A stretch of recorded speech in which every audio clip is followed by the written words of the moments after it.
यांना शुभ संध्याकाळ. आज पौर्णिमा आहे, माघ पौर्णिमा. आपलं सकाळचं ध्यान चांगलं झालं. आता काही मी पिरामिड मध्ये बसले नाही, कारण पिरामिड मध्ये आज ध्यानाचे वेदच सारखे लागले. त्यामुळं मगाशीच आले मी पिरामिड मधनं, मग आल्यावर जेवले. त्यामुळे मी काही आता परत गेले नाही. तर मला असं वाटतं श्रद्धा मॅडमनी ध्यान घ्या म्हटलंय संध्याकाळी. तर आपण 6:45ला बघूयात. नेटवर्क असेल माझं. बाल्कनीतून इथून चंद्र दिसला तर मागच्या वेळेला परवा स्टेटसला टाकलं होतं, बऱ्याच जणांनी बघितलं ते. तसं काही दिसत हम्म. नाही, तर 6:45ला आपण येऊन एक अर्धा तास करूयात ध्यान. आता काही करायचं नाहीये. काय सुलक्षणा मॅडम तुम्ही घ्या, तुम्हाला जे सुचतंय ते. तर चालेल ना.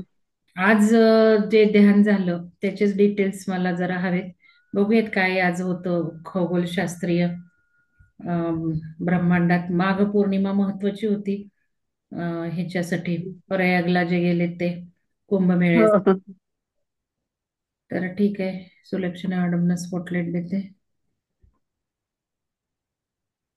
तर सुलक्षणा मॅडम एक ब्रिंजर्स ऑफ द डॉन घेत आहेत, खूप सुंदर पद्धतीने एक्सप्लेन करतायत. खरं अवघड आहे, किचकट पुस्तक आहे. त्यातून ते काढून सांगणं अवघडच आहे. मॅडमचा बराच वेळ गेला असणार आहे. हो ना मॅडम? हो, गेला पण ठीक आहे मॅडम. मला पण खूप इंटरेस्ट असल्यामुळे मी करत गेली ते. हा, ते महत्वाचं आहे. आपल्याला जे काम करायचे त्यात इंटरेस्ट घेतला ना, तर आपल्याला फायदा होतो.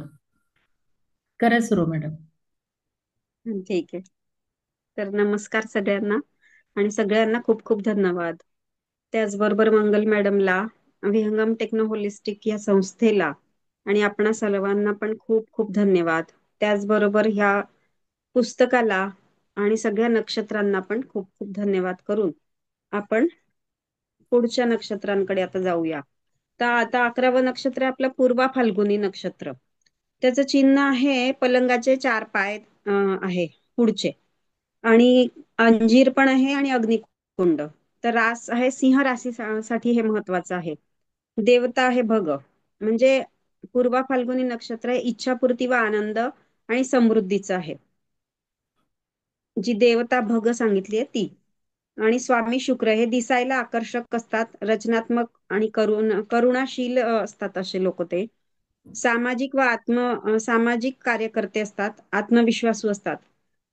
त्यांना मान सन्मान खूप मिळत असतो समाजात. नेतृत्व शक्ती करणारे, इमानदार, नाकासमोर चालणारे. त्याचबरोबर भ्रमण, तीर्थाटन वगैरे यामध्ये ते खूप इंटरेस्टेड असतात. संगीत मध्ये पण इंटरेस्टेड असतात. चांगले वक्ता असतात, व्यवहार कुशल, गंभीर, आणि त्यांचे स्वास्थ्य नेहमी चांगले असते.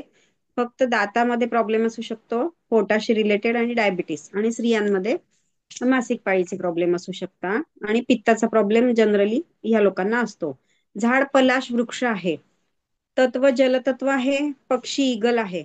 आणि तारे 2 ताऱ्यांचं मिळून आहे, आणि त्याला लिओनिस मध्ये, त्याला इंग्लिशमध्ये असं म्हणतात, आणि त्याची आकृती अशा प्रकारची आहे साधारणपणे. तर त्याच्यानंतर जे आहे 12वं, ते उत्तरा फाल्गुनी. हे दोघंही सोबतच सारखेच असतात, त्यांचे गुणधर्म सगळं सगळं बरचसं सारखं असतं. तर याचं जे आहे चिन्ह, ते 4 पाय असतात पुन्हा त्याचेच. आणि हॅमॉक, आणि त्याला हे म्हणतात, हे पण लिओ याच्यामध्ये येतात, लिओच्या लाईनीमध्येच असतं. त्याची रास कन्या असते.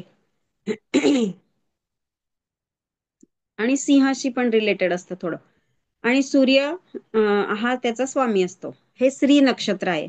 आता काही याच्यामध्ये स्त्री नक्षत्र आणि असे पुरुष नक्षत्र असे पण असतात याच्यामध्ये. पशु याचा आहे बैल, म्हणजे नंदी म्हणतो आपण. हे जातक सफलता मिळवण्यासाठी आपल्या रचनात्मकतेचा उपयोग करतात. खूप मित्र असतात त्यांना. स्थिर पण असतात स्वभावाने. नेतृत्व गुण असतात. भाग्यवान, बुद्धिमान, तेजस्वी असतात. उद्योगपती आणि राजनेता बनू शकतात. लिव्हरचे प्रॉब्लेम, दाताचे अपचन, मायग्रेन, आणि स्त्रियांचे मासिक पाळीचे प्रॉब्लेम या लोकांना होतात. 9 तारे असतात त्याच्यामध्ये. गुच्छ जो ताऱ्यांचा सांगितला आहे समूह, तो 9. वृक्ष रुद्राक्षाचं झाड सांगितलंय. देवता आर्यमन म्हणून देवता आहे, ती आहे. आणि तत्व अग्नितत्व आहे.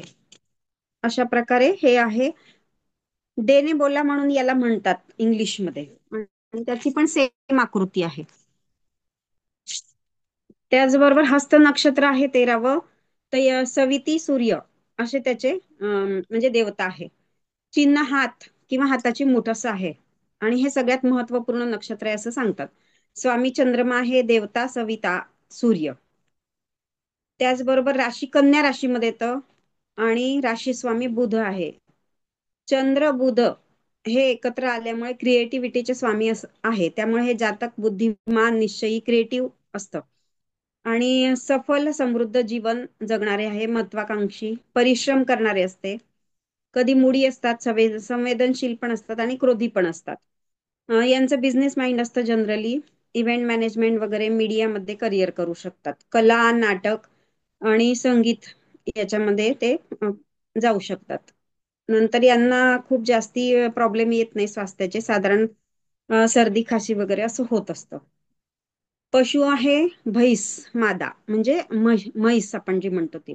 तत्व अग्नितत्व आहे. झाड वडाचं सांगितलं यांनी इथे. काही ठिकाणी आंबा आणि जस्मिन पण सांगितलंय. आणि तारे 7 असतात. त्यांना सप्तर्षी सुद्धा आपण म्हणतो हस्त नक्षत्राचे. आणि एप्सिलॉन कोरवी ह्याला इंग्लिशमध्ये असं म्हणतात आणि याची आकृती अशी आकाशामध्ये आहे. त्याचबरोबर 14वं नक्षत्र आहे चित्रा नक्षत्र. त्याला विश्वकर्मा असं म्हणतात या नक्षत्राला. चिन्ह तेजस्वी रत्न किंवा मोती पण असते याचे. कन्या राशीमध्ये व तूळ दोघींच्या मध्ये असतं. चित्रा म्हणजे उज्ज्वल, अद्भुत असं आपण त्याला म्हणतो. स्वामी मंगळ आहे, राशी स्वामी बुध असतो. देवता विश्वकर्मा देवता आहे त्याची. तर विश्वकर्मा आपल्याला माहिती आहे, कार्पेंटर लोक जे असतात म्हणजे लाकडाचे जे काम करणारे असतात त्यांचं ते देवता म्हणतात त्यांना, विश्वकर्माला. आणि त्वष्टा आदित्य. जातक आशावादी, ऊर्जावान, मिळून मिसळून वागणारे, भाऊक असतात आणि परफेक्शनिस्ट असतात. टाइमपास केलेला त्यांना आवडत नसतो. संतोषी असतात, श्रीमंत पण असतात, साहसी आणि स्वभाव उग्र असतो त्यांचा जरा. आणि बिझनेस करू शकतात. सगळ्या क्षेत्रामध्ये कार्यरत असतात. पोलीसमध्ये, सेना, प्रशिक्षण अधिकारी, वक्ता, वकील, सीए. आणि हे जातक तेजस्वी असतं, पण यांचा एक दुर्गुण असतो की व्यसनाधीन ते लवकर होऊ शकतात. स्वतःकडे लक्ष देत नाही साधारण. आणि यांना मूत्राशय आणि पाईल्सचे प्रॉब्लेम होऊ शकतात. त्याचं कारण की ते चुकीचे व्यसनांच्या आहारी गेल्यामुळे पण होऊ शकतं. प्रकृती पित्त असते. हर्नियाचे, डोकेदुखी किंवा गर्दनचे प्रॉब्लेम म्हणजे मानेचे प्रॉब्लेम होऊ शकतात. याचं तत्व पृथ्वी आणि वायू दोन्ही सांगितलंय. तर आता आपण खूप असं डीप मध्ये नाही जायचं. मला एवढं लक्षात आलं तेवढंच मी सांगितलं. तरी जे खूप नॉलेज ज्यांना असेल ते सांगू शकतील की एक्झॅक्टली कोणतं तत्व आहे. वृक्ष बेलवृक्ष आहे आणि एकच तारा असतो याच्यामध्ये. आणि स्पाइका असं त्याला इंग्लिशमध्ये म्हणतात आणि त्याची आकृती अशा प्रकारे दिलेली आहे. आणि 15वं नक्षत्र आहे स्वाती नक्षत्र. तर हे आर्किटुरियन्स याला इंग्लिशमध्ये म्हणतो आपण, आर्किटुरिस. तर हे पण प्लिडियन सारखेच असतात. तत्व वायू तत्व सांगितलेलं आहे.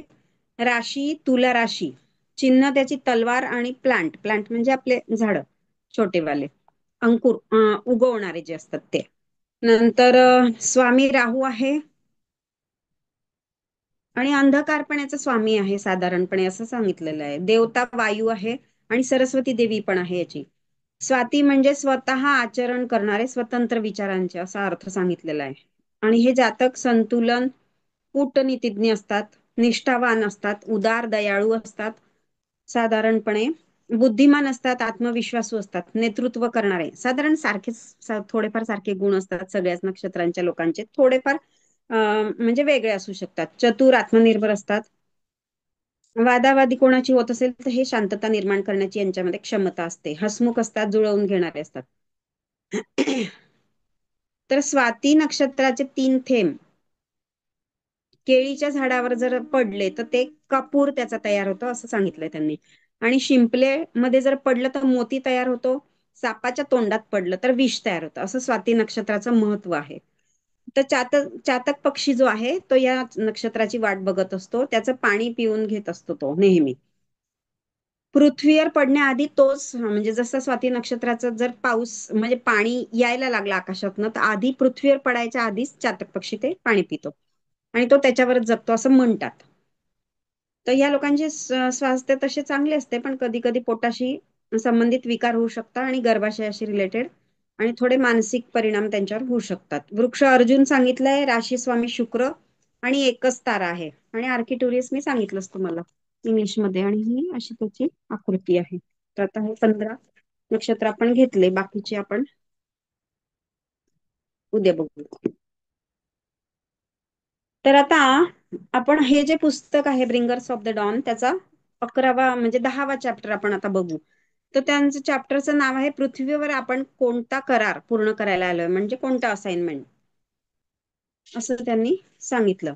तर प्लिडियन्स सांगतात की बरेच हायर बिंग्सला असं वाटत असतं की आता असा एक नवीन आदर्श स्थापित झाला पाहिजे आपल्या पृथ्वीवरती, की आपण या पुस्तकाप्रती लोक आकर्षित झाले आहे.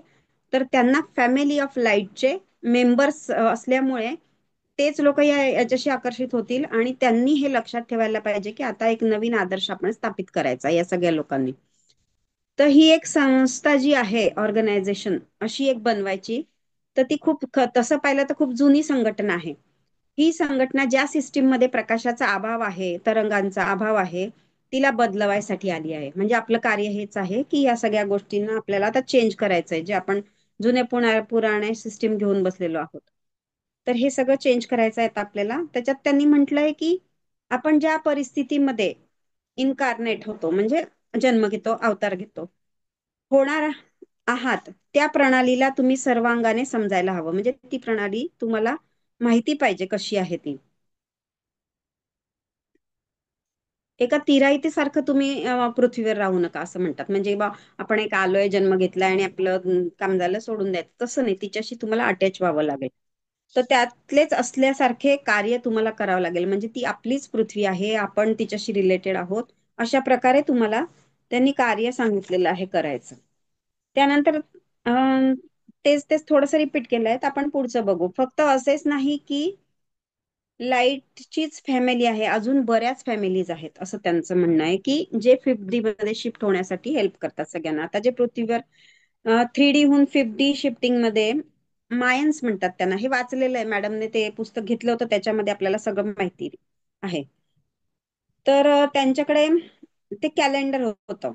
मायन्स म्हणजे मेक्सिको मधले एन्शंट सिव्हिलायझेशन आहे. त्यांना खूप योग्य भाकीत प्रेडिक्शन करून ठेवलेली आहेत त्यांनी, कोणत्या घटना घडणार आहे, कधी घडणार आहे. तसं त्यांनी 2012ला त्यांचं ते कॅलेंडर थांबलं होतं, स्टॉप झालं होतं. तर ते असं समजतात की ते थांबलं म्हणजे स्टॉप झालं, की आता पुढे हे होणार नाही बा. तर जे लोक एकदम अॅक्युरेट प्रेडिक्शन जे लोक करत होते, त्यांनी पण नाही सांगू शकले की 2012 मध्ये पृथ्वीवर काय होणार आहे. कारण 2012 नंतर एक मेजर मोठं शिफ्टिंग येणार आहे. त्यामुळे 2012 मध्ये पृथ्वी थांबून जाईल असं त्यांनी प्रेडिक्शन केलं होतं. फक्त तसंच सांगितलं होतं. सगळ्यांना असं वाटलं पण होतं त्यावेळेस. खरं म्हणजे तशा खूप म्हणजे प्रेडिक्शन सगळ्यांनी केले, सगळे लोक बोलतही होते 2012 मध्ये होईल.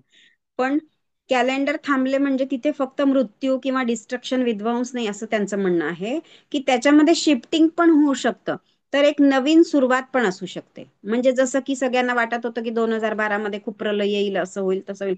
तसं न होता तुम्ही या दृष्टीने त्याला घ्या की एक मेजर शिफ्टिंग म्हणजे वेगळ्या प्रकारची ऊर्जा निर्माण होईल याच्या पुढे, असं.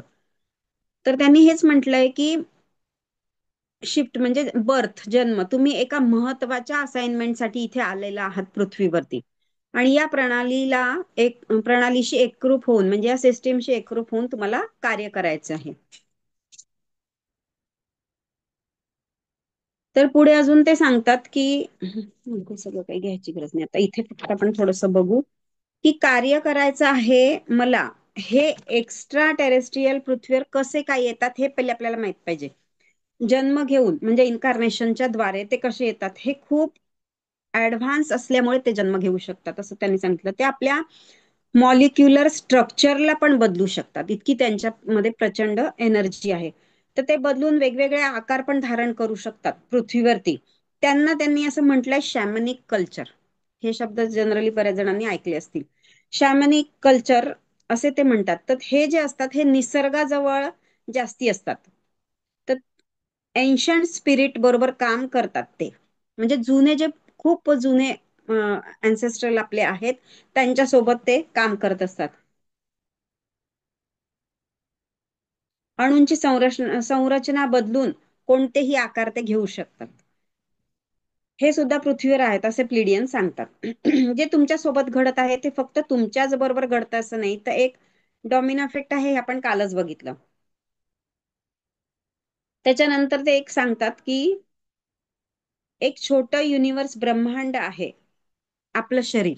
आपलं शरीर म्हणजे एक छोटं ब्रह्मांड आहे. जसं की आपण नेहमीच म्हणत राहतो की पिंडी ते ब्रह्मांडी असं आहे. तर ते त्याला पण ते एक छोटं युनिवर्स म्हणतात. म्हणून पृथ्वीने स्वतःला रिअलाइन करायला सुरुवात केली आहे. कशासाठी? की आतापर्यंत तिला खूपच त्रास झाला या सगळ्या गोष्टींमुळे, या भांडणांमुळे, आणि तिचं नुकसान झालं. तर त्याचा प्रभाव संपूर्ण ब्रह्मांडावरती होणारच आहे. जेव्हा तिने स्वतः हा विचार करायला केला की आता आपल्याला बदलायचं, तर त्याचा इफेक्ट तुमच्यावर पण होईल असं ते सांगतात. हे जे लाईटचे मेंबर आहे ते आले कुठून, आपलं ओरिजिन कुठे आहे?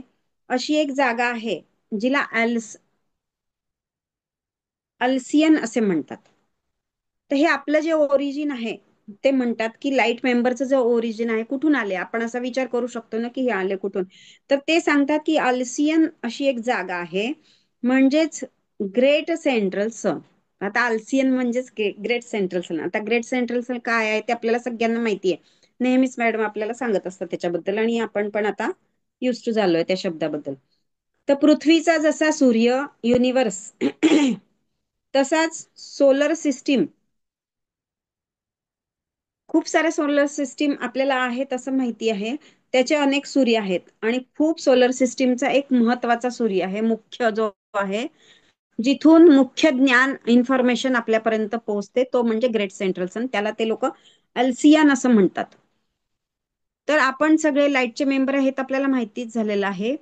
याच आल्सियन ग्रेट सेंट्रल सन मधून बाहेर आलो आहोत. म्हणजेच मग आपण प्रकाशाचे मेंबर्स आहोत, याचा अर्थ तोच की सूर्याच्याच एनर्जी पासून आपण बाहेर आलेलो आहोत. तर तो ग्रेट सेंट्रल सन जो आहे, मुख्य जो आहे, त्याच्यातून आपण आलेलो आहोत असं त्यांचं म्हणणं. म्हणून आपल्याला हे कार्य करायचं आहे, लाईट स्प्रेड करायचं, प्रकाश. तर तो कसा म्हणजे आपण कसं आलो, कशा टाईपने आलो, तर त्यांचं म्हणणं की आपण वक्राकार म्हणजे स्पायरल ची जी एनर्जी असते त्या टाईपने त्याच्यातून असं होऊन आपण बाहेर निघालो असं त्यांचं म्हणणं आहे. अल्सियन म्हणजे ग्रेट लाईट, म्हणजे खूप मोठं ज्ञान, खूप भयंकर नॉलेज, प्रचंड नॉलेज आपण म्हणू शकतो. ते सगळीकडे पसरवण्याचं काम करण्यासाठी आपल्याला बाहेर सोडलं गेलं आहे त्या किरणांच्या द्वारे.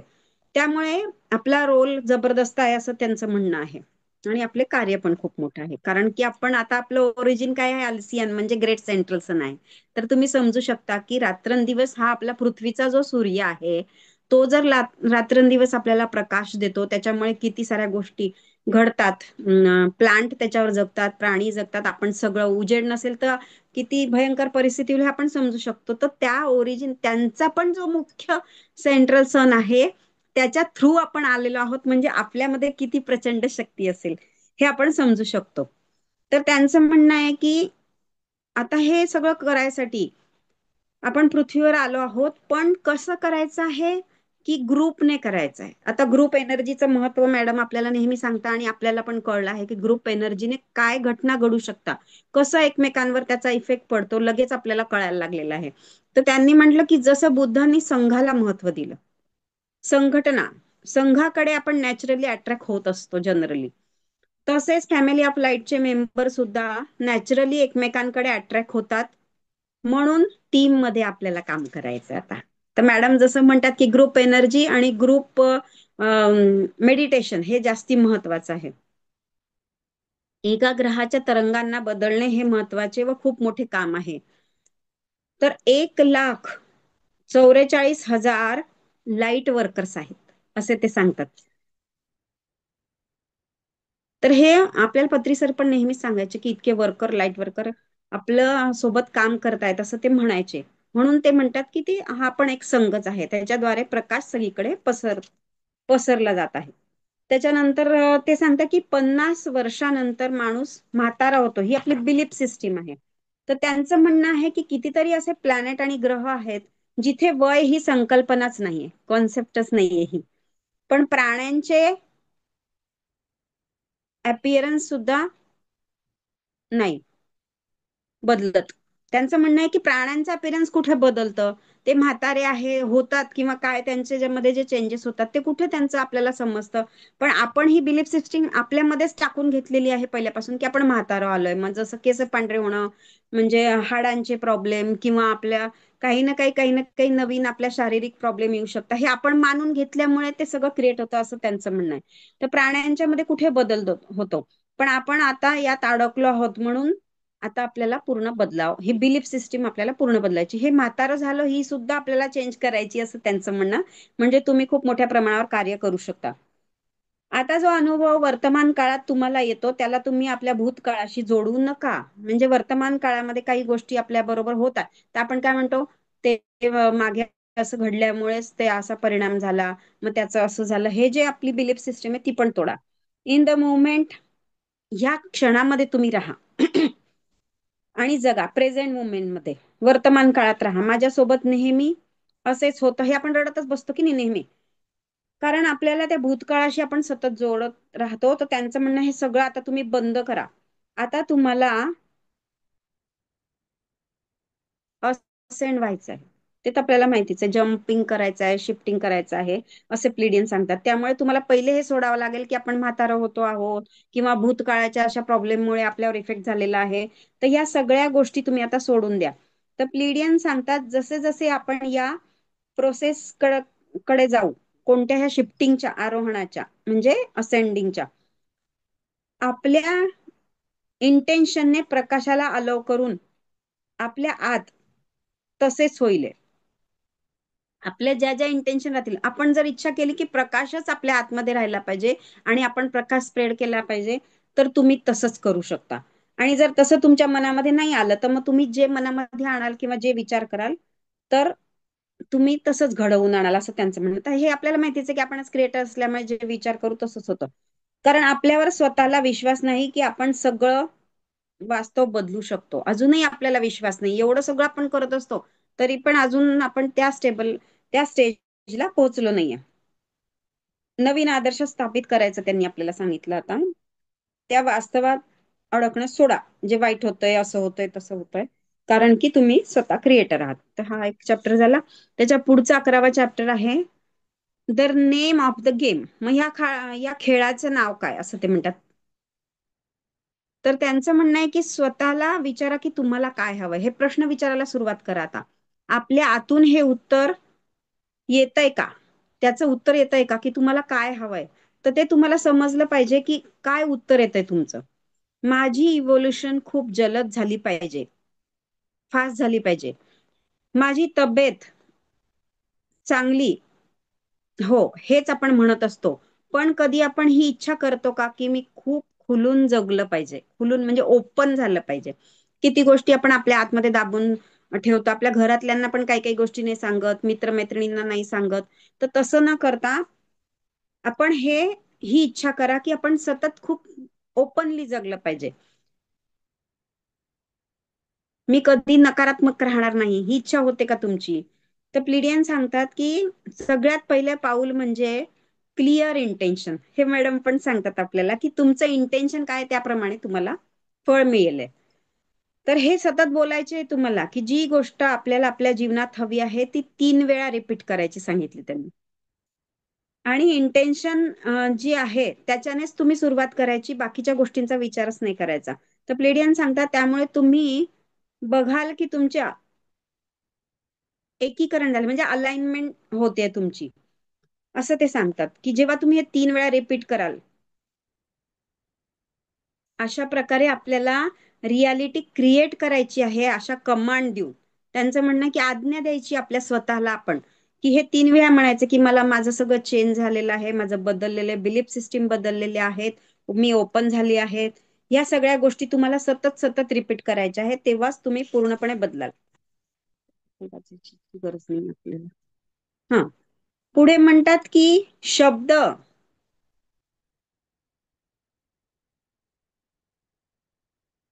हे काय, हे 2 शब्द तुमच्या डिक्शनरीतून काढून टाका. ते म्हणजे ट्राईंग अँड शूड, म्हणजे प्रयत्न करील किंवा शक्यता असेल. तर हे पहिले तुम्ही तुमच्या डिक्शनरीतनं काढून टाका. जेव्हा आपण शूड हा शब्द उपयोगात आणतो, तुम्ही असं करायला पाहिजे म्हणजे तुम्ही आपली शक्ती दुसऱ्याला देता, असं त्यांचं म्हणणं. असं करायला पाहिजे, असं व्हायला पाहिजे, असं होईल, हे जे जेव्हा तुम्ही म्हणता तर ही शक्ती तुम्ही दुसऱ्याला देतात असं त्यांचं म्हणणं, की जी तुमच्या आतमध्येच आहे. ट्राईंग म्हणजे आय एम ट्राईंग जेव्हा आपण म्हणतो किंवा मी प्रयत्न करतो आहे, प्रयत्न कधीही पूर्ण होत नाही असं त्यांचं म्हणणं आहे. हा शब्द एक एक्सक्यूज आहे, म्हणजे आपण एक्सक्यूज स्वतःला ठरवत असतो. तर आता आपण क्रिएटिंग आणि मॅनिफेस्टिंग हे शब्द वापरायचे, ते आपण शिकलोच आहे की मॅनिफेस्टेशन करायचं आणि आपणच क्रिएटर आहोत. तर ही त्याच्यामुळे तुम्ही एक स्टेप पुढे जाता असं त्यांचं म्हणणं आहे. जसे विक्टिम नाही म्हणायचं, आपण विक्टिम म्हणतो ना, मी बळी ठरलो, माझ्या सोबत असं झालं, असं न म्हणता व्हिक्टर बनायचं आहे आपल्याला. म्हणजे मी व्हिक्टर, मी जिंकणारच आहे, मी जे कार्य हातात घेतलं आहे ते मी पूर्णच करणार आहे, असं असे शब्द वापरायला लागत. त्यांचं म्हणणं आहे की जेव्हा आपण दुःख त्रास होतो त्यावर ते म्हणतात की आपली रियालिटी वास्तव स्वतः निर्माण केलेलं असल्यामुळे हे सगळं दुःख येणारच आहे, तर त्याला ऍक्सेप्ट करा. तर हे एका जन्माचे नसतात, हे बरेच जन्मांमधून आलेले असतात. आणि ते विचार पण आपले बरेच जन्मांचे असतात, की मी दुःखामध्ये आहे, मला असं झालंय, मला तसं आहे. तर त्यांचं म्हणणं आहे की बॅलन्स करण्यासाठी हा खेळ कसा खेळू शकतो, कोणते बदल स्वतःमध्ये आपण घडवून आणू शकतो, आणि स्वतःबद्दल खूप ग्रँड पद्धतीने बोला, म्हणजे वेगळ्या आणि भव्य असे दिव्य शब्द वापरा स्वतःसाठी. मग तेव्हाच तुम्ही पुढे जाऊ शकता असं त्यांचं म्हणणं आहे. आता हे बाकीचं काही घ्यायचे नाही. तर प्लिडियन म्हणतात की पृथ्वीवर पैशाची वेगळी सिस्टीम आहे. मेहनत नाही केली तर पैसे मिळणार नाही, हे वाक्य आपलं नेहमीच आहे, आपण मुलांनाही तेच शिकवतो आता. तर या शब्दाला आपल्या शब्दकोशातूनच बाहेर काढून टाका. मेहनत हा शब्दच काढून टाका. त्यांचं म्हणणं आहे की आश्चर्य वाटेल तुम्हाला, पण ते म्हणतात की आपल्याला जर कुठले काम करताना थकवा येतो, खूप मेहनत करावी लागते, तर ते काम तुमच्यासाठी नाहीच हे लक्षात ठेवा. म्हणजे जर तुम्ही आनंदाने करत नाहीये, दुःखाने करताय, चिडून काहीतरी करायचंय बा आपल्याला घरासाठी, तर मग ते काम तुमच्यासाठी नाहीये. तुम्हाला कोणीतरी ते काम करायला जबरदस्ती केलेली आहे. मग जबरदस्ती कशी, की मग आपण परिवारासाठी करतो, संसारासाठी करतो बा, नाही तर मग घरातल्यांना खायला कोण देईल, असं वगैरे, असे ज्या कन्सेप्ट आपल्या बिलीफ सिस्टम आहे त्या तोडायच्या सांगितल्या. त्या क्षेत्रात काम करायची कोणीतरी तुम्हाला जबरदस्ती केली असं ते म्हणतात. ज्या गोष्टीत तुम्हाला करताना खूप आनंद मिळतो त्याला मेहनत नाही म्हणत. आनंदाने जेव्हा माणूस काम करतो तर तुम्ही थकत पण नाही आणि खूप मेहनत करतोय असं पण तुम्हाला वाटत नाही. तो एक केवळ खेळ असतो आपल्यासाठी. म्हणजे आनंदाने जेव्हा करतो तो एकदम चुटकी सरशी आपले काम होतात फटाफट. तर ही जी पैशाची संकल्पना आहे, मेहनत हे शब्द वापरले आहेत, तीच रियालिटी क्रिएट होईल. तुम्ही जर तेच तेच बोलत राहाल तर तसंच होईल. आणि मुलांना पण आपण तेच सांगतो, तर ते पहिले बदलात असं सांगितलं. तर या गोष्टी, या शब्दाऐवजी बोला एफर्टलेसलेस, म्हणजे सहजतेने मी काम करू शकतो. जर कोणी हा शब्द मेहनत वापरला तर त्यांना सांगा समजवून की तुम्हाला सहजतेने मिळेल, हा शब्द तुम्ही वापरू नका. हे पण आपल्याला कार्य करायचं आहे, की आपण स्वतःही ते चेंज करायचंय आणि दुसऱ्यांना जे कोणी म्हणत असेल त्यांना पण आपल्याला चेंज करायचंय. तर हे शब्द सहजतेने, हा शब्द तुम्ही आता तुमच्या डिक्शनरीमध्ये आणा, नवीन शब्द. त्यामुळे तुम्ही तसेच लोक आणि तशाच गोष्टी अट्रॅक्ट कराल जीवनामध्ये. मॅडम पण नेहमी सांगतात की तुम्ही खेचून आणाल ब्रह्मांडामधून. आणि हे सगळ्याच बाबतीत, पैसे, स्वास्थ्य, रिलेशनशिप, सगळ्या बाबतीमध्ये तुम्ही बोला. आपल्या कामाच्या बाबतीत तुमचा दृष्टिकोन कसा आहे तो पहिले बदला.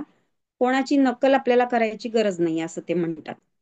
आपण दुसऱ्यांच्या हातात आपली चाबी देऊन ठेवलेली आहे, तर ती न करता स्वतःला बदलायचं, अवेअरनेस मध्ये राहायचं. 13वा चॅप्टर आता आहे, it's a awesome task to carry light. प्रकाशाला वाहून नेणे एक खूप जबरदस्त कार्य आहे, जे महत्वाचं कार्य आपलं आहे त्याच्याबद्दल त्यांनी सांगितलं आहे.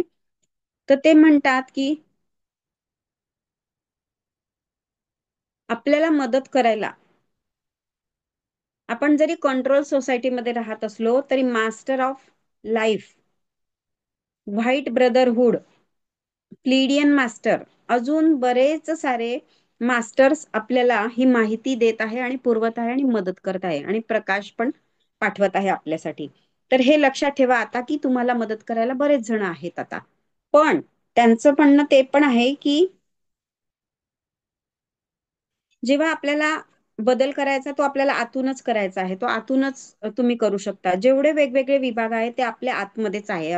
आता हे तर सत्य आपल्याला माहितच झालंय. म्हणजे जे आपण कंट्रोल जीवन जगतोय त्यातून बाहेर येतोय, कोणी काही म्हणो, भांडण असो, काही हो, आपल्यावर त्याचा परिणाम होऊ द्यायचा नाही. आजूबाजूला आपल्या घरामध्ये म्हणा किंवा ऑफिसमध्ये म्हणा वगैरे, समजा काही झालं कोणाशी वाद, ते लगेच मनातून काढून टाकायचं. कारण या सगळ्या गोष्टींकडे लवकर आपण अट्रॅक्ट होतो, कारण ते जर होल्ड करून ठेवलं मनामध्ये तर पुन्हा पुन्हा त्याच गोष्टींकडे आपण अट्रॅक्ट होतो. पण आपल्याला आपल्या सेंटरमध्ये राहायचं आहे. पण कोणी गुरु आपल्याला अपलिफ्ट करायला आपल्याकडे आले समजा, तर त्याच्याने आपण अपलिफ्ट नाही होणार त्यांच्या सांगण्याने. किंवा एखादं पुस्तक आपल्याकडे आलं, पण आपण जेव्हा स्वतःला परवानगी देऊ की हे कशासाठी आपल्याकडे आले किंवा हे कोण आपल्याला समजवायला आले, आपण जेव्हा परवानगी देऊ त्यावेळेसच हे मात्र क्रिएट होणार आहे. आणि ते तसं तुम्ही पुढे जाऊ शकता. आपली इच्छा काय आहे, तर आध्यात्मिक उन्नती. अध्यात्मात पुढे जाण्याची खूप जबरदस्त इच्छा आहे, तर आपण आपल्या स्पिरिटला म्हणायचं की आय वॉन्ट अन ऍडव्हान्समेंट, म्हणजे माझ्यामध्ये आता मला प्रगती करायची आहे, मला स्वतःला माझी. आता खाली नाही राहायचंय आपल्याला. आपल्या आजूबाजूला खूप जण आपल्याला मदत करायला तशा प्रकारे तयार आहेत, आपल्याला त्याची कल्पना सुद्धा नाही. आपल्यापर्यंत सगळी साधने पोहोचवली जातात, पण आपण अवेअर नसतो, त्यांचं असं म्हणणं आहे. तर ते अजून इथे सांगतात की आपण आपल्याला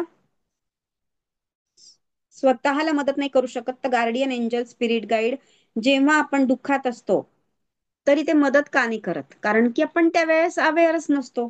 तर त्यांनी असं म्हटलंय की आपली फ्री विल, आपण फ्री विल झोन मध्ये असल्यामुळे जोपर्यंत आपण मदत मागत नाही आणि स्वतःहून तयार होत नाही आपण आतमधून, तोपर्यंत कोणीच तुम्हाला मदत करणार नाही. ते असतात आपल्या आजूबाजूला, पण तुम्ही स्वतःहून तयार झाल्याशिवाय ते मदत नाही करणार.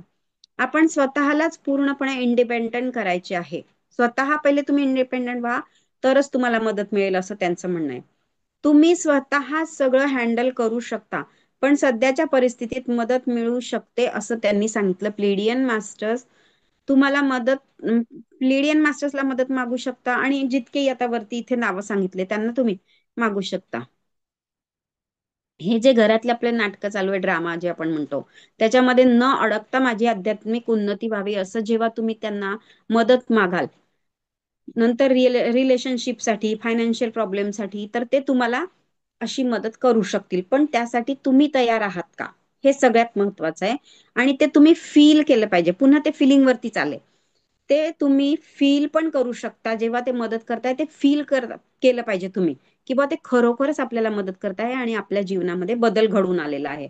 तर हे सगळं फिलिंग आणि इमोशन मध्येच पुन्हा ते आले. हाय लेवलची इन्फॉर्मेशन तुमच्याकडे एफर्टलेसली, म्हणजे प्रयत्न न करता येते आहे, तर ती कशी येते आहे, तर त्यांचं म्हणणं आहे की तुम्ही ते तुमच्या इमोशन जागृत करा, 5 सेन्सेस त्याच्यात टाका, आणि ह्या सगळ्या गोष्टी आपण आता शिकलेलो आहे. ते काही आता बाकीचं बघायची गरज नाही, पुन्हा पुन्हा तेच सांगितलं. आपल्याच आतल्या नकारात्मक गोष्टी, कचरा, घाण बाहेर यायला लागली. आधी सुरुवातीला असं होतं, जेव्हा आपण साधना करायला लागतो किंवा म्हणजे ध्यान वगैरे मध्ये येतो किंवा या सगळ्या गोष्टी, तर सुरुवातीला असं होतं की आपल्या आतमध्ये जेवढा काही कचरा असेल, घाण असेल, ती पहिले बाहेर निघते. कारण ते सगळं जोपर्यंत क्लिअर होत नाही तोपर्यंत आपण पुढेही जाऊ शकत नाही. ते क्लिअर झाल्यावरच सगळं पुढे होईल. म्हणून तर आपण म्हणतो की मॅडम नेहमी का म्हणतात चक्र ध्यान का करा, की खालचे 3 चक्रांमध्ये जर तुम्ही अडकले असाल आणि ते तुम्ही जर क्लिअर नाही केले, तर मग तुमची उन्नती लवकर नाही होणार, फास्ट नाही होणार. तर ह्या सगळ्या टूल्समुळे आणि या सगळ्या साधनांमुळे आपल्याला क्लिन्झिंग करायचंय.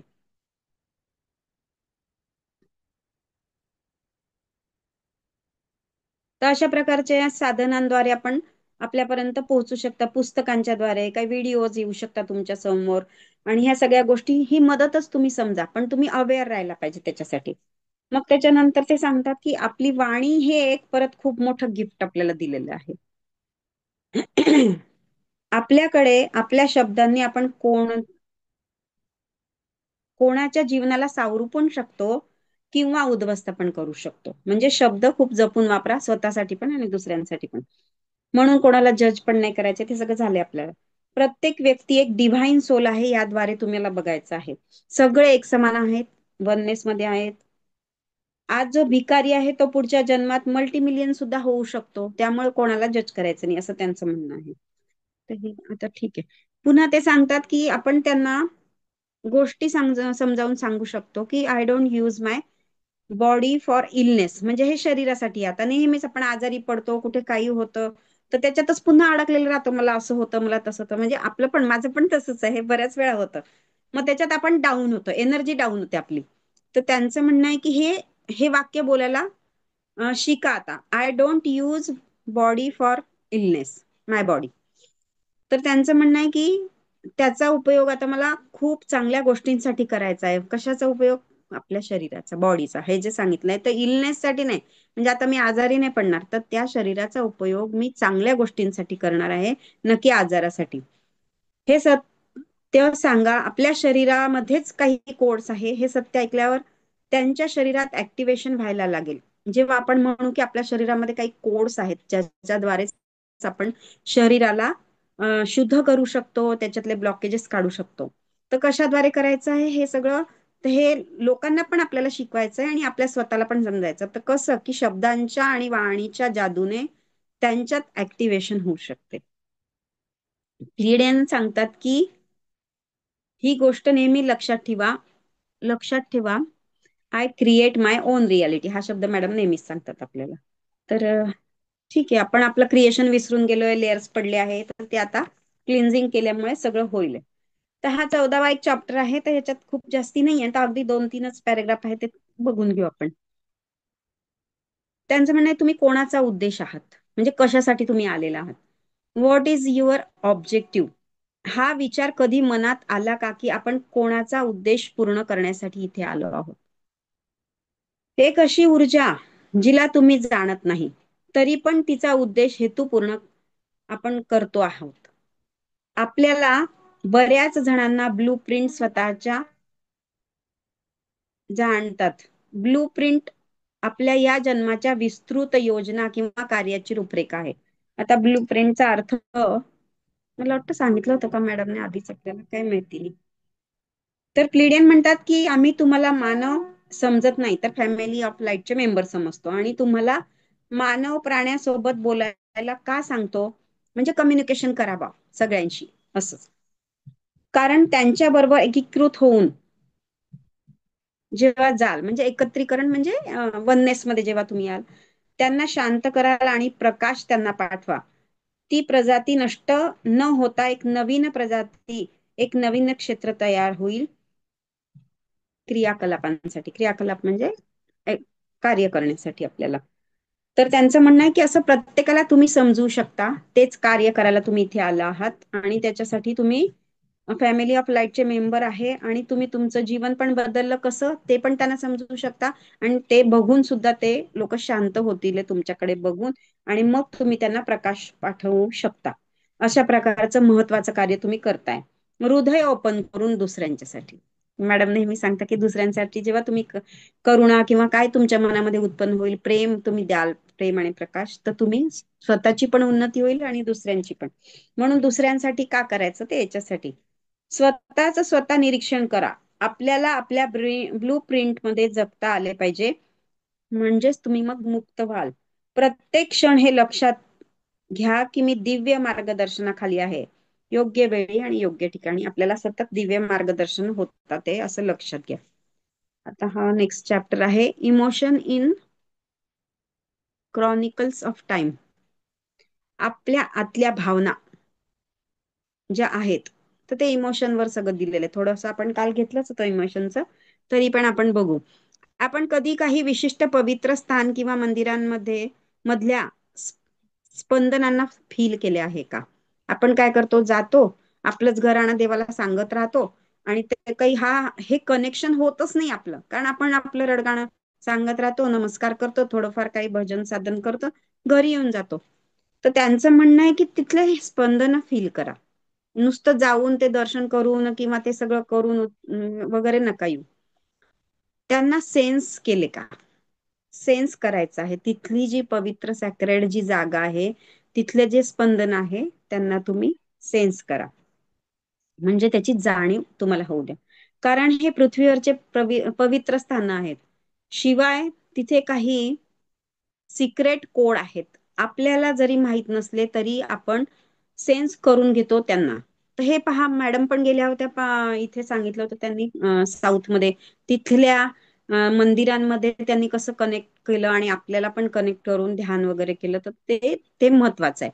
नुसतं जायचं मंदिरांमध्ये, पवित्र स्थान आहे बुवा आणि दर्शन वगैरे करायचं आणि आपलं रडगाणं रडत बसायचं असं न करता, तिथल्या ज्या सिक्रेट गोष्टी आहे किंवा सिक्रेट कोड्स आहेत त्याच्याशी तुम्ही कनेक्ट व्हा, असं त्यांचं म्हणणं आहे. ह्या जागेत काहीतरी आहे, शांती का मिळते, मग आपल्याला तिथे जाऊन त्याचा तुम्ही शोध लावा की काय असं आहे. आपण विचार शून्य होतो, कारण इथले सिक्रेट कोड आता ते पुन्हा वर येत आहेत. आता जेव्हा तुम्ही जाल, आता आपल्याला हे ज्ञान आलंय की या ठिकाणी, पवित्र ठिकाणी काही सिक्रेट कोड्स असतात किंवा ही जागा पवित्र का आहे, तर ते सगळे विचार करून आता आपण जेव्हा जाऊ त्यावेळेस आपण त्यांच्याशी कनेक्ट होऊ, त्या सिक्रेट कोडशी आणि त्या जागेशी, पवित्र जागेशी, असं त्यांचं म्हणणं आहे. तर पुन्हा त्या गोष्टी वर येत आहेत. कशामुळे? जितके ध्यानी लोक अवेअरनेस मध्ये आता आले आहे आणि ते ज्या पद्धतीने त्या मंदिरांमध्ये जातात आणि कनेक्ट होतात, त्याच्याद्वारे ह्या सगळ्या गोष्टी आता सिक्रेट कोड्स बाहेर यायला लागलेले. तसेच सिक्रेट कोड आपल्या शरीरात सुद्धा आहेत, ते म्हणजे आपल्या भावना, म्हणजेच इमोशन्स.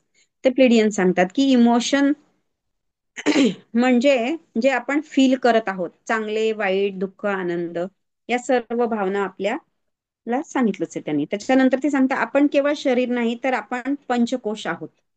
आता हे सगळं आपल्याला माहितीच आहे. 7 बॉडीज आहोत. जी आपली फिजिकल बॉडी म्हणजे भौतिक शरीर जे आपण म्हणतो, त्याच्या अतिशय जवळ तुमची मेंटल बॉडी असते, म्हणजे मानसिक शरीर असतं, ज्यात आपले विचार आहेत.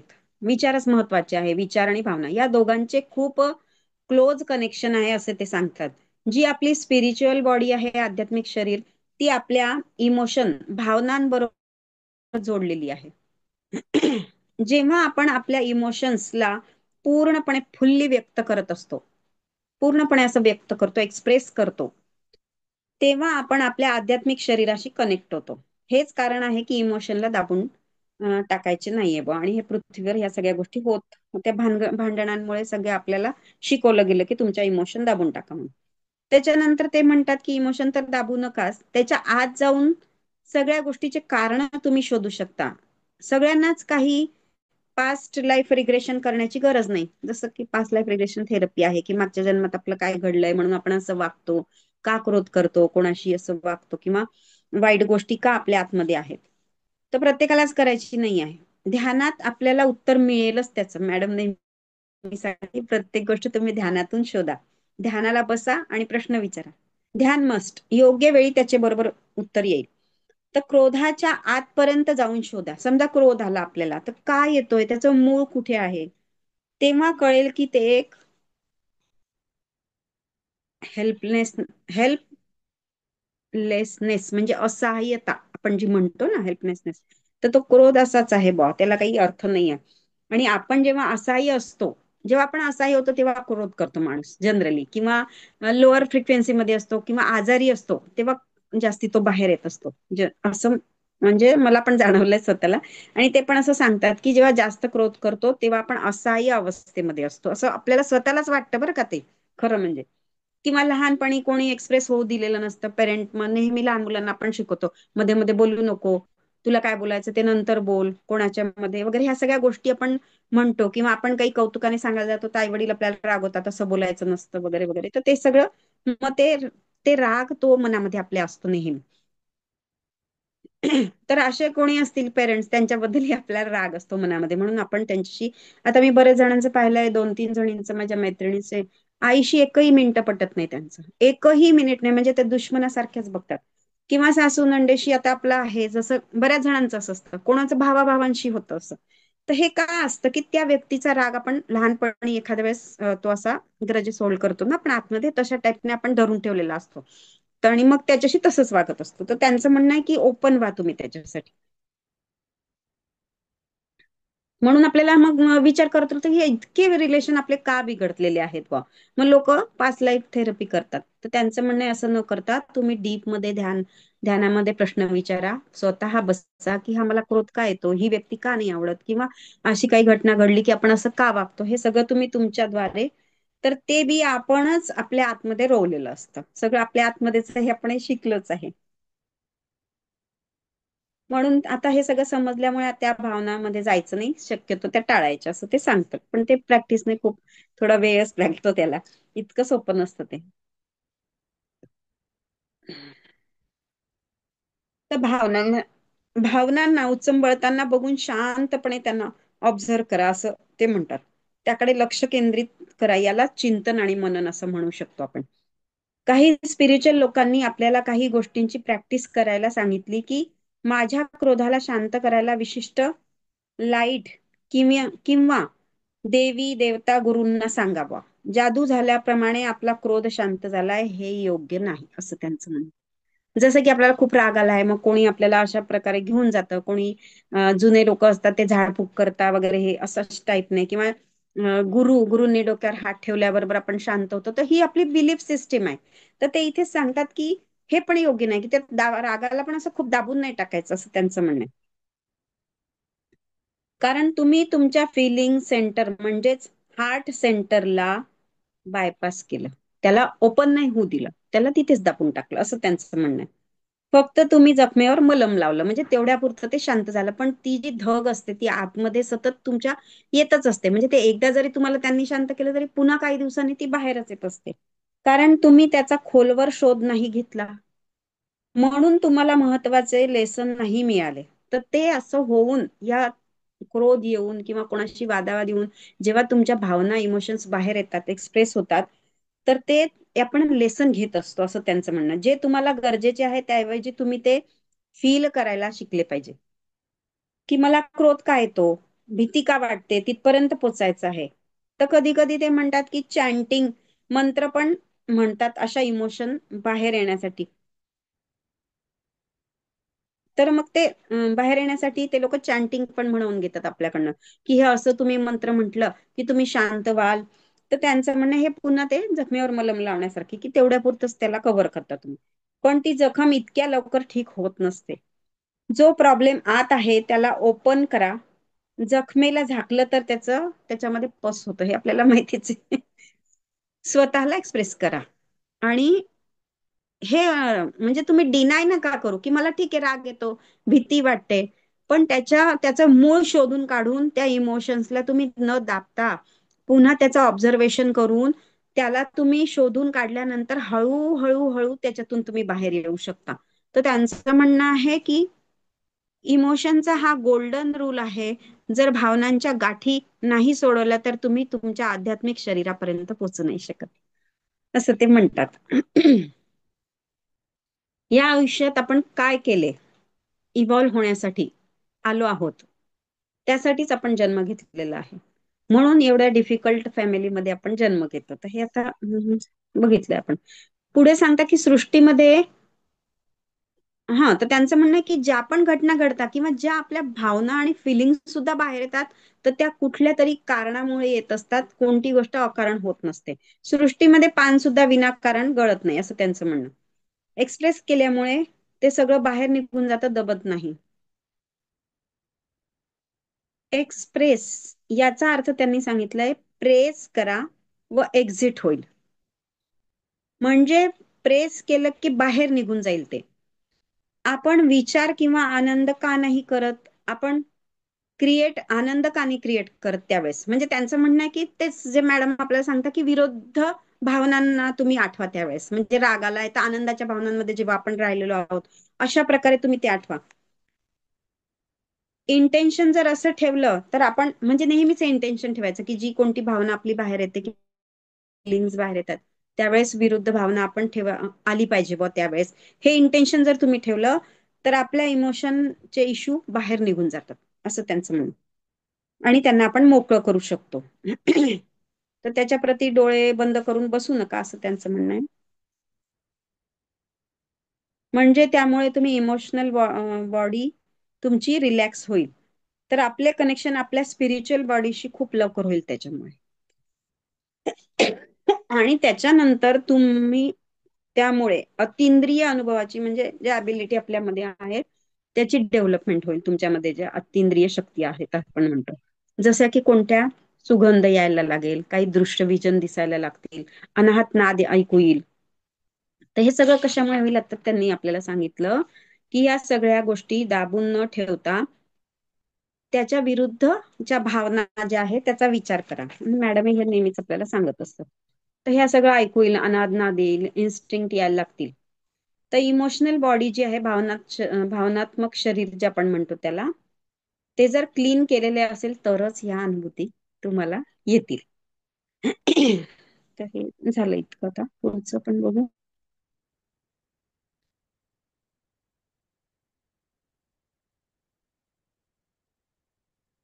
हा, तर तेच ते परत परत तेच सांगतात की पुस्तकाद्वारे, व्हिडिओद्वारे, कोणाच्या तरी थ्रू आपल्याला या सिक्रेट कोड पर्यंत आपण पोहोचत असतो.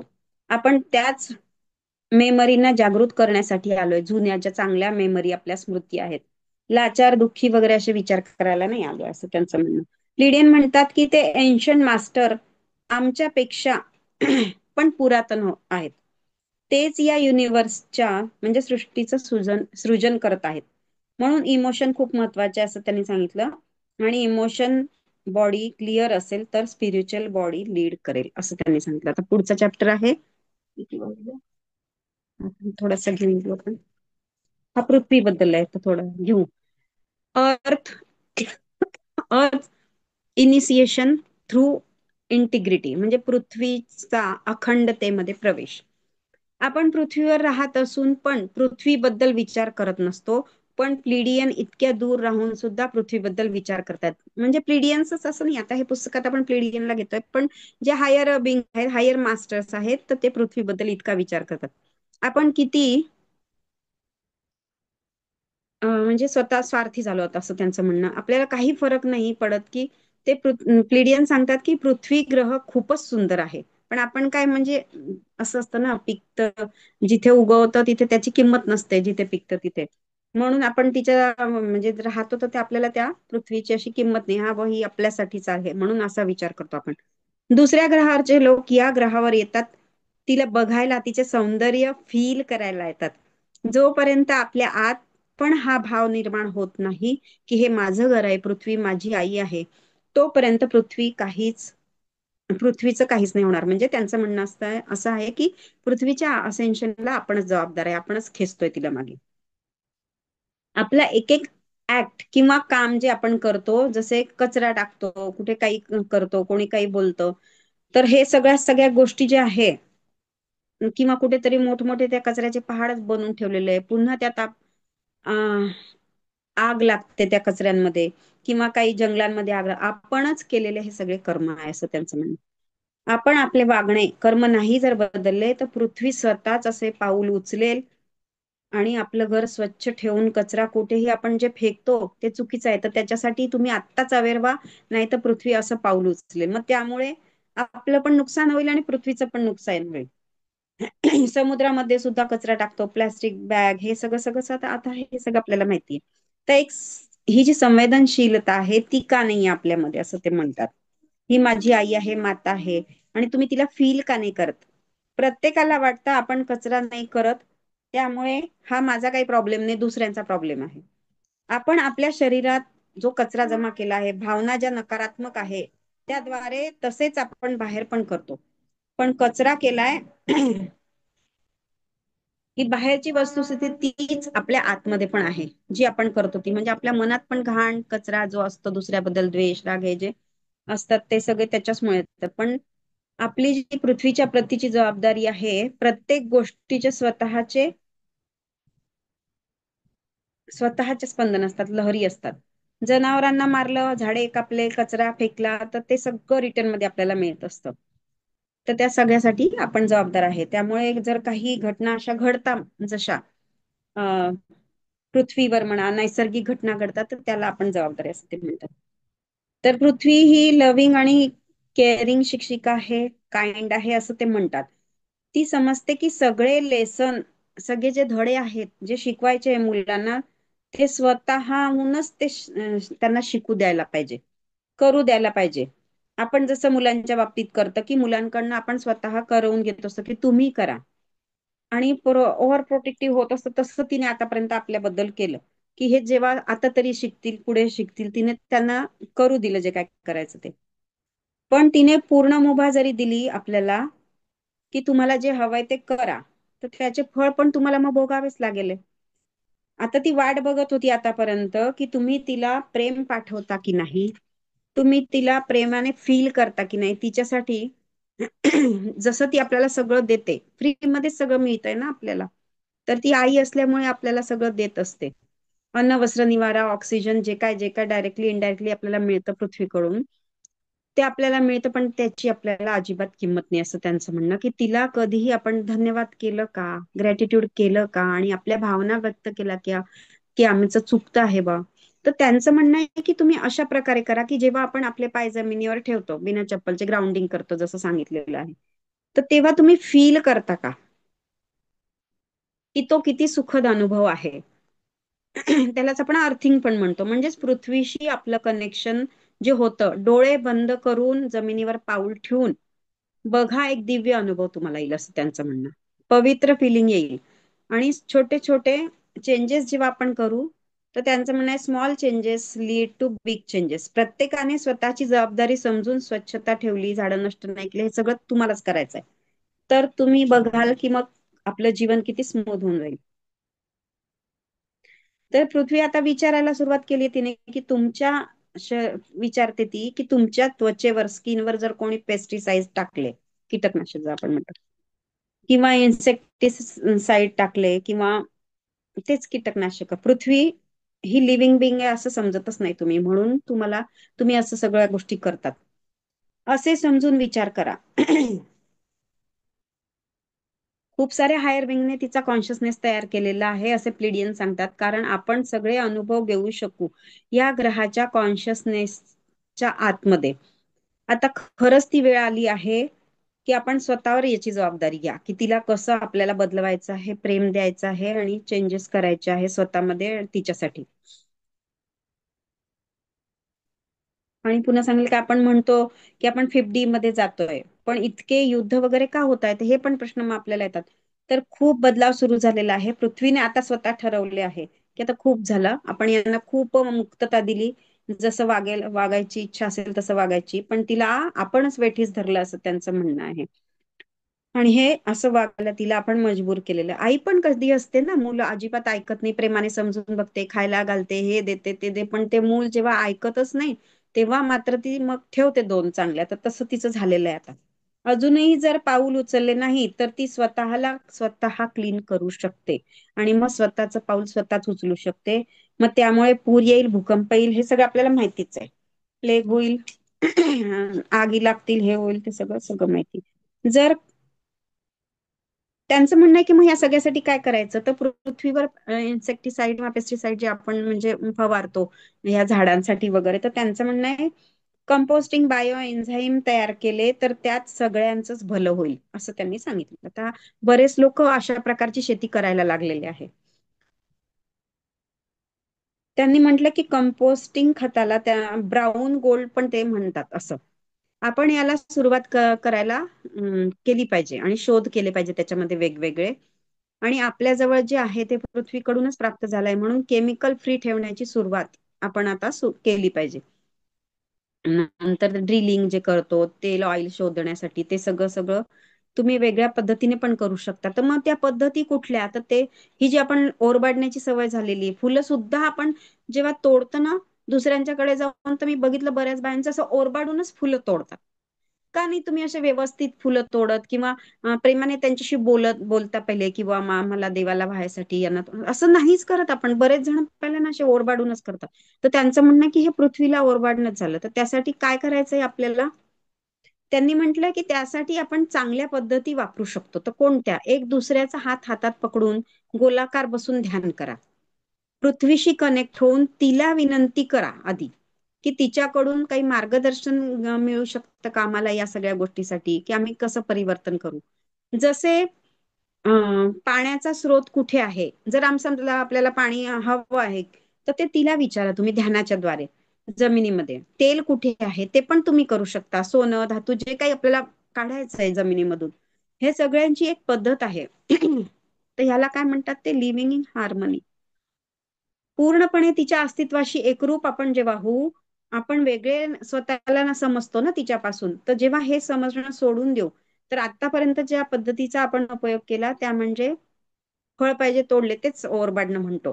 तर हे सगळं जेव्हा तुम्ही सोडाल त्यावेळेस किंवा हे माणसांना जनावरांना मारणं वगैरे वगैरे, तर ही ओरबाडण्याची जी चुकीची पद्धत आहे ती सोडून तुम्ही ध्यानाद्वारे तिच्याशी कनेक्ट होऊन जर हे सगळ्या गोष्टी करायला सुरुवात केली तर पूर्णपणे तुमचे जीवन बदलेल आणि पृथ्वी पण सुरक्षित राहील. तर मग ते अजून म्हणतात की परमिशन घेऊन सगळं करायचं. फळ हवंय का तुम्हाला, तुम्ही जा ना झाडाजवळ आणि त्याला परमिशन त्या झाडाची मागा. तुमच्यासाठीच ते ठेवलेले आहेत ना, ते स्वतः तर काही खात नाही. एक तर ते पक्षी वगैरे खातात किंवा आपल्यासाठी असतं माणसांसाठी. तर तुम्ही ह्या सगळ्या गोष्टी तुम्ही परमिशन घेऊन करू शकता किंवा प्रेमाने त्याला कुरवाळून त्याच्या जे काही आपण शिकलेलो आहे त्याप्रमाणे. आणि धन्यवाद भाव द्या की जेव्हा आपण तोडतो त्यावेळेस ग्रॅटिट्यूड करा. त्यामुळे तिथले व्हायब्रेशन पण वाढलेले तुम्हाला आढळतील. जसजसे आपण ग्रॅटिट्यूडच्या भावात जाऊ तसतसे व्हायब्रेशन वाढतात. आता पृथ्वीवर तेच होत चाललेलं आहे. सगळीकडे व्हायब्रेशन रेज झाल्याने कलेक्टिव्ह कॉन्शियसनेस आपल्या शब्दाला कॉन्शियसनेस वाढला आहे सगळ्यांचा. त्यामुळे पृथ्वीचे पण व्हायब्रेशन जबरदस्त वाढले आहेत. तर मास्टर्स सगळे जे हायर बिंग्स आहेत ते या वेळेची वाट बघत आहेत. ते सगळं निरीक्षण करत आहेत. सगळीच परिस्थिती बिकट असल्यामुळे पाणी जमीन सगळं कुपोषित झालं आहे आणि सगळ्या नैसर्गिक वस्तूंना आपण खराब केल्यामुळे आता हे शुद्ध करायला आपल्याला खूप वेळ लागणार आहे. त्यांचं म्हणणं हवा सुद्धा अशुद्ध झालेली आहे. अशी परिस्थिती राहिली आहे. पण आता पृथ्वीवर काहीच त्यामुळे अशी परिस्थिती इतकी खराब झाली की आपण प्लांटेशन करणं सुद्धा नुकसानच होणार आहे आपल्याला. म्हणजे तेच मग आपण तशा प्रकारच अन्न खाऊन राहिलो ना, विषारी अन्न. तर असे त्यांचं म्हणणं आहे की मग आता आपण काय खाणार. तर असे नाही की तंत्रज्ञान नाहीये, अशा टेक्नॉलॉजी उपलब्ध झाल्या आहेत. पाणी हवा अन्न शुद्ध होऊ शकतं. फक्त आपण जोपर्यंत अवेअर होत नाही तोपर्यंत. एक दिवस स्वच्छ केलं दुसऱ्या दिवशी कोणी परत खराब करेल. प्लिडियन म्हणतात की तुम्हाला तुमचा ऍटिट्यूड बदलायचा आहे. पृथ्वीच्या प्रती सॅक्रेडनेस पवित्रतेने तिच्याकडे बघायचं आहे आणि दृष्टिकोन बदलायचा आहे. प्रत्येक वस्तू जीवनात पवित्र आहे असं म्हणा. त्यानंतर मग शेवटी सांगितलंय की पृथ्वी बरोबर एकरूपता जेव्हा फील कराल किंवा काही अशा पुरातन संस्कृती आहे जसं त्यांचे नावं त्यांनी सांगितले आहेत अमेरिकन किंवा अजून काही ठिकाणी एन्शंट ट्राईब्स मध्ये, की ते लोक पूर्णपणे पृथ्वीशी कनेक्टेड आहेत आणि त्यांना काही अशा गोष्टी सिक्रेट माहिती आहेत. राज जे आपण म्हणतो सिक्रेट्स. तर ते त्यांच्याकडे आहेत आणि आपल्याकडे होते, आपण सगळं विसरून गेलेलो आहे. आणि हे पृथ्वीला सुद्धा माहिती असं त्यांचं म्हणणं आहे की तिच्याकडे खूप गुप्त सिक्रेट म्हणजे खूप गुप्त गोष्टी आहेत. ती तयार पण आहे ते आपल्याशी शेअर करायला. पण आपण तयार आहोत का असं ते म्हणतात. ते आपल्याला तयार व्हावं लागेल. आपला कॉन्शियसनेस त्या लेवल पर्यंत पोहोचवला किंवा कनेक्ट झालो फिलिंगच्या द्वारे की आपण पृथ्वीशी कम्युनिकेट करू शकतो. काही लोक करायला लागले आजकाल त्यांचं म्हणणं असं आहे, पण जास्ती प्रमाण नाही. लोक पृथ्वीला फक्त एक ग्रह समजतात. पण आता आपण 5D मध्ये प्रवेश करतोय. इंट्युएशन ची व कनेक्टिव्हिटीची आता वेळ आलेली आहे. सगळे कॉन्शियसनेस एकत्र येण्याची वेळ आलेली आहे. आपले वाद विसरून सगळ्या सेलचे आवरण बाजूला केले तर सगळे सेल एक सारखेच आहे. म्हणजेच आपण एक आहोत, वननेस मध्ये आहोत हे तर आता आपल्याला माहित झालंय. एकाच तत्वापासून बनलेलो आहोत हे आपल्याला माहीतच आहे. पण आता कार्य करण्याची वेळ आली आहे, पृथ्वीला प्रेम देण्याची आणि पवित्र समजून. जे आपल्या एन्शंट ट्राईब जमाती आहेत त्यांच्याजवळ खूप वेगवेगळे टेक्निक्स आहेत त्यांचं म्हणणं. कारण ते पृथ्वीच्या अतिशय जवळ राहतात. त्यांनी असे लोगो पण स्वेट लोगोज असं काहीतरी आहे नाव बनवले होते. कारण हा स्वेट लोगोस म्हणजे घामापासून ते निर्माण करतात त्या काही गोष्टी. कारण घामाने सुद्धा आपल्या कॉन्शियसनेसचे शिफ्टिंग होते असं ते म्हणतात. म्हणून स्वेट लोगस असं काहीतरी नाव आहे बाबा, मी ते लिहिलंय तसं. तर ते ड्रम वाजवतात म्हणजे त्यांनी आपल्या जुन्या मेमरीज ऍक्टिव्हेट होतात.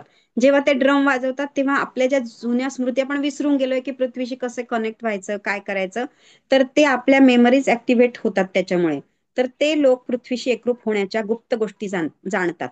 आपल्याला त्या जाणून घ्यायच्या आहेत. आणि तुम्ही पण असे म्हणा की हे नॉलेज माझ्यापर्यंत पोहोचलं आहे.